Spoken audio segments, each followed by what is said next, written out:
So nalebo Muhammad Nsereko yewera agamba nti ajja kufaafagana ne Hajati Zura nti bukyanga yepanka leera kiguddeko nja kubanga byonna mbikuwa. Ate ye mwana muwala Lydia Jasmine ne mwana mulenzi Tipol bayingidde studio munnange batadde oluyimba lw'olwokya byonna nja kubanga bikutuusaako.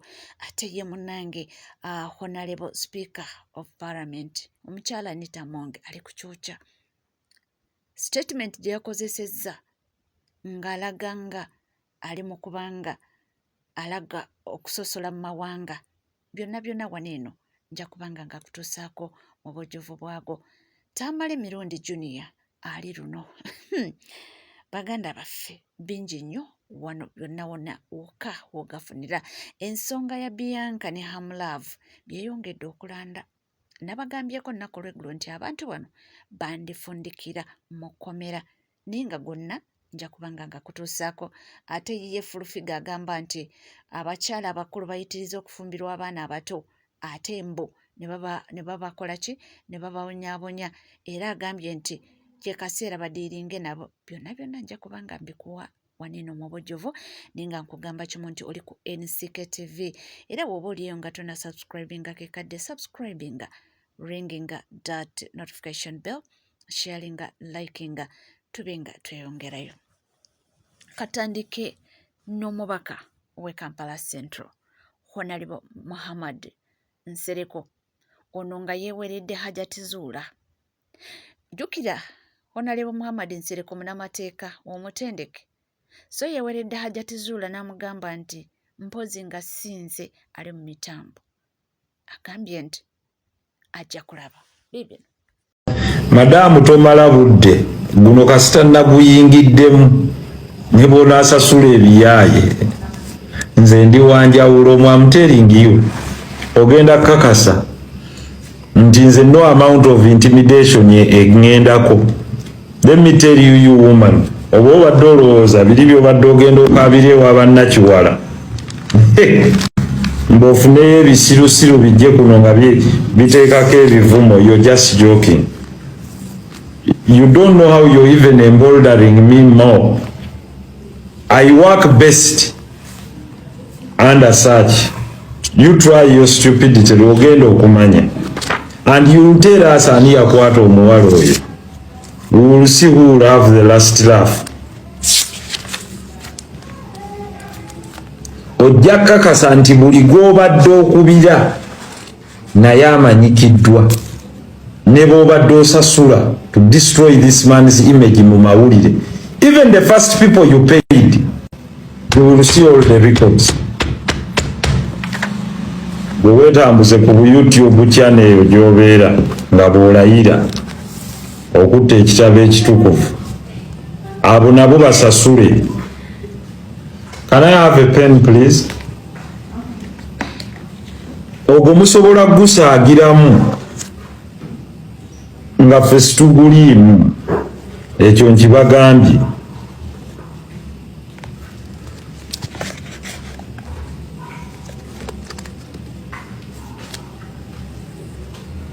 Thank you. Very good. Obwo buziga bw'emmese bwe baali beekaabye, buziga bw'emmese bwennyini to con the public.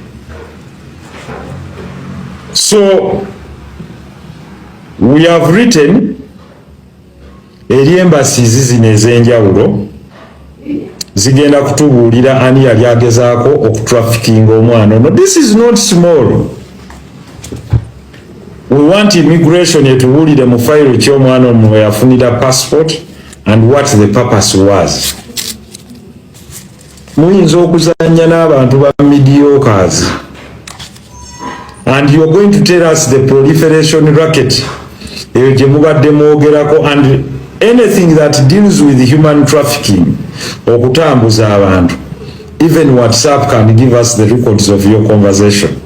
Naddala ekyo babadde bagamba nti muyisa abantu bye mubadde mugamba nti ku border ya Mexico. Who know? Who changed the names? batugambye waliwo amannya g'abantu be yatwalirako abaana omwami oyo omu ng'apapotinga nti baana be mu United States of America, but we will also know. We will also know.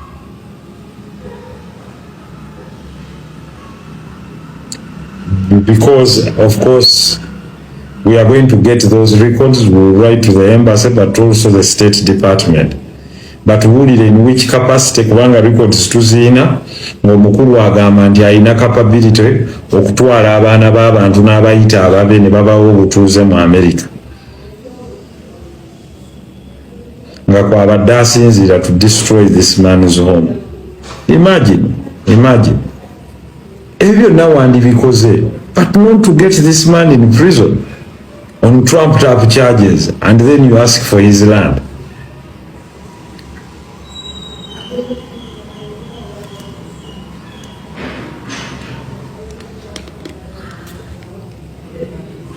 Anti nono yagamba mu interview, and we have that record, nti omwana bamugaba baali bamutwalira mu America. Okay, ajja tubuulire oba yali asabye ku visa, oba yali amuyisa mu lyato, oba yali agenda muteeka mu gyatuuke, oba ebirala. Anyway, finally, obujulizi obuviira ddala ku any witness who is a self-confessed criminal tebugibwako nga bonoga nti hadithi oyo aba tekyamugibwako. Neebaza abantu mwenna mu ggwanga abakyalidde Haji, era abantu bagambye nti bbeeyo ya Haji takwata ku ssente ze, ne bwe banaamusaba obukadde 100 tuteeke buteesi ku TikTok, abantu bagenda busondera mu ddakiika 2.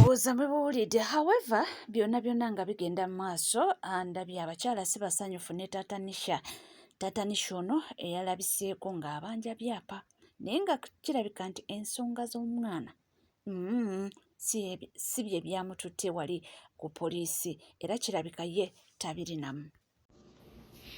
Guys, mugamba mutya? Fifiza Queen mukyala Nsubuga omubwo nti ekibuuzo kiri nti yalya teyalya. Fenga abazadde kitwagala okumanya. Taata wa Nisha okiikiridde bataata emirambo egitambula. Omwana wo n'abeera mu buzibu n'ovaayo kujja mu kugoba gwa nsimbi. Oba bakusuubiza ki musajja wattu? It's unfortunate. It is unfortunate. Naye njala kwebaza poliisi y'e Katwe, mwebale nnyo mwebalire ddala okuyita omuloopi n'omuwawaabirwa n'annyonnyola. Taata n'alagirwa aleete ssente ezimubangibwa, ebyapa biveeyo gye biri. Okitegedde ekintu ekyo? Taata Nisha gwe sasula ssente bajjeyo ebyapa eri gye biri gye beewolera ssente, kuba munaye weewola tezaali za kuweebwa, wali ozze kubba mukazi n'omusanga ng'alaba. Kati oyo hands down, bamukubye knockout, hands down. N'abagambye ono mukazi bukazi naye mujja muwulira. Abakazi twava ku level y'okutulowooza nti tuli basiru. She's just a woman akutta akakota k'abantu konna akafunyaafunya kyebaleeta kyafunya kyebaleeta. Mama Nisha, ne bulamu obujja njagala mbe nga nkumanyi mukwano. Kati Taata Nisha gwe tukugjeeko emikono. Naye njagala okusaba omukulu Balamu ne ofisi yo Taata Nisha akwatibwe. Taata Nisha wali osse Maama Nisha, obujulizi bwe buli n'enkovu weeziri na buli kimu weekiri. Okwatibwe ogwo omusango ogumu attempted murder. Omusango ogwokubiri actually bolosa abantu babiri, omwana munda ne nnyina. Omusango ogwokubiri kusuulirira buvunaanyizibwa bwalagajjalira nnyo abaana, osanga singa wafaayo ne bino tebyali baddewo. Omukulu Balamu n'ofiisi ye ey'abaana, mutuyambe mukwate omusajja oyo on behalf of abaana. Kirungi yeereese, tagenda na kunoonyezebwa, yeereese. Yenna yazze nga yambadde essaati yakuba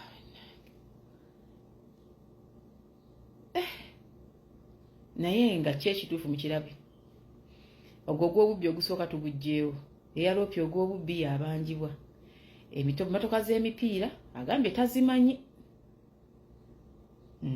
tazimanyi amanya ye agamba byapa n'ebyapa eyabiwola gye beewola weewali eyali omujulizi waali n'ababirina weewali era poliisi egambye taata Nisha genda okole ssente ogenda osasula ebyapa biveeyo oyo amukubye hands down mutuwa owookubiri next anaddako ani addako naye nga ffe abazadde tukyabuuza ekibuuzo kye kimu eyalya yalya oba teyalya bw'aba yalya aliwe bw'aba teyalya poliisi mutuwe yalya byebyo bakwano kyansubuga omubwe nti justice for Nisha character assassination mugikola ku muntu mukyamu si ye yakwatibwa ye Nisha justice for Nisha kyetwagala ffe kyokka kyokka character assassination mugikola ku muntu mukyamu justice for Nisha oyo awedde kati mutuleetere omulala mutuleetereyo maidi mutuleetereyo driver buli omu mumuleete tujja kumukuba left right center mpaka nga tufunye justice era judicial ya Uganda tubatunuulidde Nisha aleme kufuna justice mugenda kuba mugulidde abaana bangi ekkuba okukwatibwa n'abakazi okutulugunyizibwa nga bakimanyi teri alitaasa naye ffe tusaba kimu kiyingireko ewammwe ng'ate muvudde mu buyinza temukyasobola kubaako kyemukola Hajati Zura salaamu aleikum bano bebasobola bwayo satani kyatulabyeko nnyo 15 minutes femu yeeweddeko batuwa omulala yebyo ate nga tuvuddeko eyo munnange ye Anita Amonga akiguddeko oluvannyuma lwa statement gye yakozesezza nti simanyi make sure Abaganda tebakola ki ekigambo ekyo kinyizizza bangi akansooke kuweeko honalebo agamba ki Speaker Parliament okuyimirira mu ntebe empunde bw'etyo ey'ekitiibwa n'ayawulayawula Abannayuganda mu mawanga ng'instructinga n'abakozi ba Parliament bakole ekisoboka kyonna nti eggwanga erimu bakunge abantu nga babakunga nti si ku nsonga eriwo ku ggwanga. Speaker wa Uganda senga yabadde mu nsi etalima matooke na mayuuni nante senga olwaleero yalekulidde dda. Tovolaba olwokubiri tugenda kuddamu tutuuze olukiiko lwa Buganda Parliamentary Caucus tusalewo ku political action gye tugenda okukola naye banaabanga awulira ayinamu ensa bwandituuse olwokubiri nga yeetondedde bannayuganda n'abantu ba Buganda. Ate okwetonda tetwagala kuno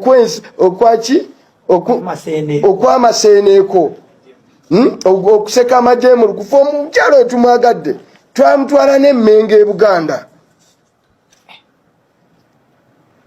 N'olwekyo tumusaba ku kino nga tetunatula lwakubiri baba ayinamu ensonyi yetondere Obuganda yetondere oyo honalebo omulamba ate ye mukyala Rebecca avuddeyo naye n'abanga Rebecca Jingo n'abanga kondeminga ekigambo kya honalebo the right honorable speaker of parliament era ye n'agamba nti woba tulina kye twamukola twetonze.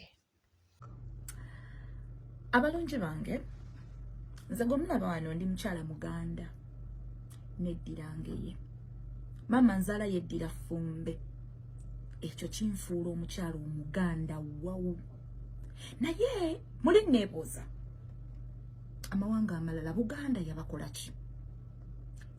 ki ddala obwakabaka bwaffe bwabakola ki lwaki ndeeta ensonga eno tewali atagirabye honorable right speaker owa parliament ekintu kye yayogedde make sure those Baganda blah blah blah ebyaddiridde tewali atennyamidde ku nsonga eyo mu butuufu bwe tuba twakunyiiza right honorable speaker nga twakusobya mu butali bugenderevu maama tusaba kutusonyiwa bwe tuba tulina kye twakola mu butali bugenderevu oba mu bugenderevu oba tuyina ensobi yonna gye twakola mu butali bugenderevu oba bugenderevu maama tusaba kutusonyiwa naye obusungu bw'otulinako ng'Abaganda mukwana ate jjo bwalabise nnyo simanyi obukyayi buli luddawa oba obukyayi buva ku mmwanyi maama tulina abeebukeediya betwanyiiza betwavuma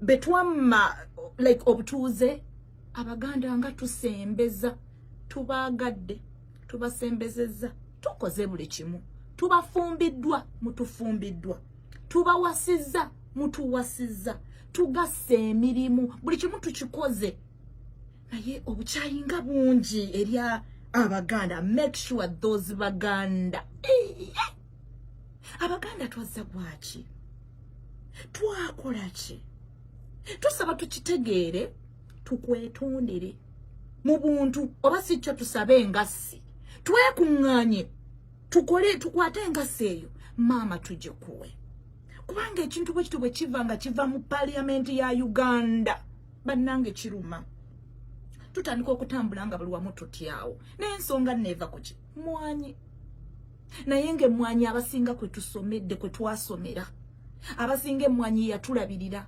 abasinga bane buli muntu alowooze ku mmwanyi bw'olowoozaamu bajjajjaffe bwe baali balimi ba mmwanyi lwaki akantu ako akatini ennyo kale si katini kanene but lwaki tekisobola kuteesebwako mu bulungi nga tewaliiwo bukyayi nga tewaliiwo kugamba make sure those Baganda why lwaki tekisoboka se nondowooza kisoboka naye bwe tuba twakunyiiza maama tusaba tukwetondere otusonyiwe bwe tuba twazza omusango maama sonyiwa obukyayi bw'otulinako bungi naye tusonyiwe ebyo bye byange ndowooza muwulidde ate ye mwana muwala Lydia Jasmine ne Tipol ono ava mu Western Uganda yes basazeewo ne bagamba nti tukole kolabo era bajja kubanga batyuwamu oba oliawo oyinza okuba kolabo ennungi nga eya Spice Diana ne Rage gye baakola eyakwata abantu omubabiro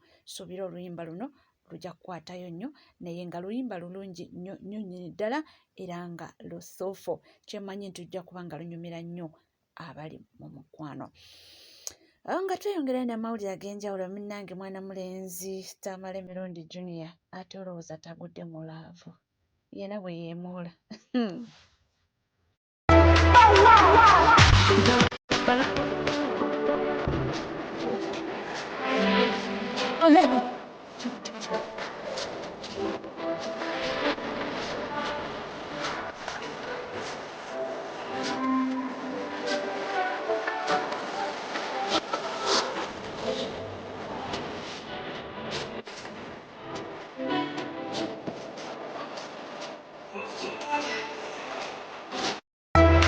landi mulekwa waffe ate nga tuvuddeko eyo munnange omwana mulenzi Pius abasinga obulungi gwe mmanyi nga Queen Bianca wamu ne Hamlove bannange biranze era abantu babitunulidde ne bagamba nti kisuuse tike kaseera omusajja ono tumugambeko nti wakiri oli Bianca mwana muto nti naye omwami ono biki byayigiriza omwana Hamlove oli musajja musiru nnyo ogenda kunsonyiwa okuvuma bw'obanga ddala era oli muzadde ng'olina abaana ngenda kwongerera nkugambe nti oli musiru abantu baavaayo ne bekuba omulanga ku mwana oyo Pius okiwulira buli muntu n'agamba bannange Pius n'afuuka ensonga no ku TikTok ne bavaayo ne bagusaba Henry Mwanje nti bambi omwana ono ne woba oyagala muyamba mujja mu kifaananyi kyalimu omuteeke mu kifaananyi ekyabalenzi kubanga omwana ye Pius omwana mulenzi wakubadde nti byakola byakiwala twagala atandika okweyisanga abawala abalenzi ayambale ng'abalenzi niwavaayo n'abantu abayama okumugulira engoye ez'ekirenzi I remember ku first live ye ng'ali ne Henry Mwanje oyo bwe naba screen recording nakola video ne ngamba ndi willing okuyamba okumugulira ku ngoye ez'ekirenzi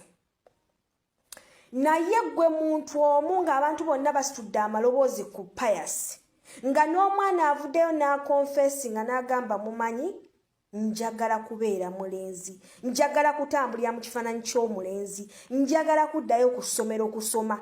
Gw'omusirusiru omuwumbatuutu atategeera n'omukomyawo mu kifaananyi kiri kye tubadde twerabidde nga ffenna abazadde tusanyuse nti omwana akutte ekkubo eddungi ly'alina okukwata, nga n'ensi etandise okukyusa narrative gye baali bamulabiramu. Gwe n'ovaayo era n'odda mu content, omukozesa content n'omwemolyako oyagala mwenna munywegera mukuba mimwa. Oli musajja nnabakiggwe mu busirusiru bwo mu mutwe gwo omukalu mu butategeera bwo mweri ebbute eddene mugatamago mugaasa aganene bwenna ne weekoza. Nze nali nze sikufaako gwe kubanga oyo content gwe weesalirawo okukola tetumanyi kiri mabega wa content wo. Nze saavayo n'olunaku n'olumu ne nkolera video wabula nakwenenya bwenenya ne video zo naye mba nga siziraba. Naye mbadde ndi wano for you page nendetera video yo n'oyo omwana nekimpaliriza nengenda ku page okulaba walinayo videos endala n'ono omwana nga mbutuufu gye ziri mu nnyimba ez'enjawulo ng'oli n'omwana eggwanga lye lyasalawo okulwanirira akyuse ategeere obutonde bwe nti mwana mulenzi. Omwana narrative eri ey'ekiwala emuveemu gw'omusirusiru omuwumbatuutu atategeera atalitegeera n'oddamu n'okwata omwana n'omuteeka mu narrative eri enkadde. Ddala kikyogatta kw'oyo omwana kikyomuyambye? Omuyamba kwezuula nti mulenzi oba omuyamba kupushinga maaso nti muwala? Gwe kikyomuyamba kati bwe tukubuuza?